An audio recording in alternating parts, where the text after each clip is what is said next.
ఎవరో గుర్తు తెలియని వ్యక్తులు పూజారి గారి కుమారుణ్ణి ఒక పొలంలో హత్య చేశారు.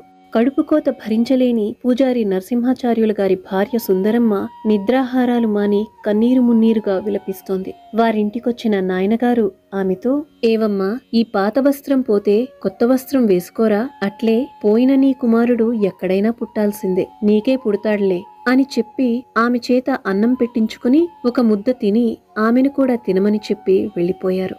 మహాత్ముల అమోఘ వాక్కు శిలాశాసనంగా జరిగి తీరాల్సిందే. ఋతుక్రమం ఆగిపోయిన ఆ ఇల్లాలు అత్యాశ్చర్యకరంగా గర్భం దాల్చి ఒక కుమారుని ప్రసవించింది. అయితే బ్రాహ్మణుణ్ణి చంపిన దుష్కర్మకు ఆగ్రహించిన నాయనగారు ఆ గ్రామంలో 7 సంవత్సరాలు అడుగుపెట్టలేదు. ఫలితంగా ఆ ఊర్లో తీవ్ర కరువు ఏర్పడింది. ఆ గ్రామస్తులందరూ ఆ తర్వాత నాయన వద్దకు వెళ్లి ప్రార్థించగా మరలా నాయన ఆ గ్రామంలో అడుగుపెట్టారు. ప్రకృతి కూడా ఆ పరమపురుషుని అనుసరించింది.